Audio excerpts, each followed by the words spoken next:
Hi, I'm Kyle, and welcome to Bedtime Verses with Kyle. Just a little poetry to help you get ready for bed. And today is FOLIO Friday, and in honor of the spirit of eloquence that we saw from Sam Dan, I want to do the famous speech from Julius Caesar by William Shakespeare from Antony, Friends, Romans, Countrymen. So Julius Caesar has been brutally assassinated by his friends, and Brutus has given a speech, and it's in prose. And I did play Brutus, actually. It's a pretty good role, but Antony's got the best speech here. And his deal is he's trying to give a speech, but not be provocative, but he says all the right things. It's the art of persuasion, shall we say. Here we go. Act 3, Scene 2. Marcus Antonius. Friends, Romans, countrymen, lend me your ears. I come to bury Caesar, not to praise him. The evil that men do lives after them. The good is often turried with their bones. So let it be with Caesar. The noble Brutus hath told you Caesar was ambitious. If it were so, it was a grievous fault, and grievously hath Caesar answered it. Here under leave of Brutus and the rest, for Brutus is an honorable man, so are they all honorable men. Come I to speak in Caesar's funeral. He was my friend, faithful and just to me. But Brutus says he was ambitious, and Brutus is an honorable man. He hath brought many captives home to Rome, whose ransoms did the general coffers fill. Did this in Caesar seem ambitious? When that the poor have cried, Caesar hath wept. Ambition should be made of sterner stuff. Yet Brutus says he was ambitious, and Brutus is an honorable man. You all did see that on the Lupercal I thrice presented him a kingly crown, which he did thrice refuse. Was this ambition? Yet Brutus says he was ambitious, and sure he is an honorable man. I speak not to disprove what Brutus spoke, but here I am to speak what I do know. You all did love him once, not without cause. What cause withholds you then to mourn for him? O judgment, thou art fled to brutish beasts, and men have lost their reason. Bear with me. My heart is in the coffin there with Caesar, and I must pause till it come back to me. Then they say, wait a minute, yeah, Caesar was a pretty good guy. He was a pretty good guy. And now Antony goes on. But yesterday the word of Caesar might have stood against the world. Now lies he there, and none so poor to do him reverence.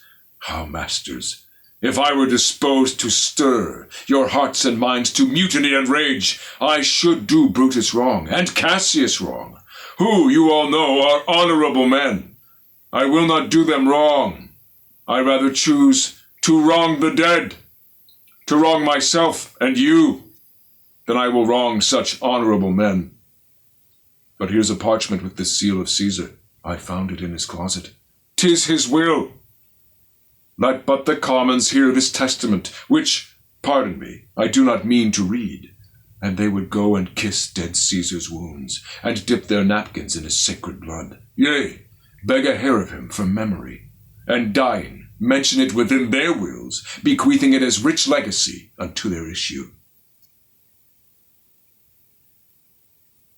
Then they want to hear the will. Have patience, gentle friends, I must not read it. It is not meet, you know how Caesar loved you. You are not wood, you are not stones, but men. And being men, hearing the will of Caesar, it will inflame you, it will make you mad. 'Tis good you know not that you are his heirs. For if you should, oh, what would come of it? You will compel me then to read the will. Then make a ring about the corpse of Caesar, and let me show you him that made the will. Shall I descend? And will you give me leave? They're like, yes, yes, yes, yes. Nay, press not so upon me. Stand far off. Stand back. If you have tears, prepare to shed them now. You all do know this mantle. I remember the first time ever Caesar put it on. 'Twas on a summer's evening in his tent. That day he overcame the Nervii.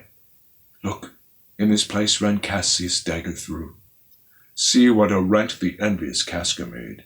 Through this well-beloved Brutus stabbed, and as he plucked his cursed steel away, mark how the blood of Caesar followed it, as rushing out of doors to be resolved, if Brutus so unkindly knocked or no.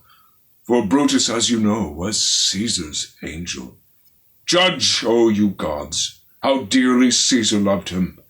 This was the most unkindest cut of all. For when the noble Caesar saw him stab, ingratitude more strong than traitors' arms quite vanquished him. Then burst his mighty heart, and in his mantle muffling up his face, even at the base of Pompey's statue, which all the while ran blood, great Caesar fell. What a fall was there, my countrymen! Then I and you and all of us fell down, whilst bloody treason flourished over us. Ah! Now you weep, and I perceive you feel the dint of pity. These are gracious drops. Kind souls, what? Weep you when you but behold our Caesar's vesture wounded? Look you here! Here is himself marred, as you see, with traitors! And he tears off the shroud. The scene goes on, but they get right pissed. This is a great scene. I hope I've been able to play Brutus, which I would gladly do again. Anthony's one that I want to do, though. It's also such a great role in this scene. Woo! And on that note, thanks again for joining me for Bedtime Verses with Kyle. You can follow me here, subscribe to my YouTube and my website, and there'll be new readings every weekday night at 11 p.m. Eastern Standard Time. Good night. Sleep tight, for they are all honorable men.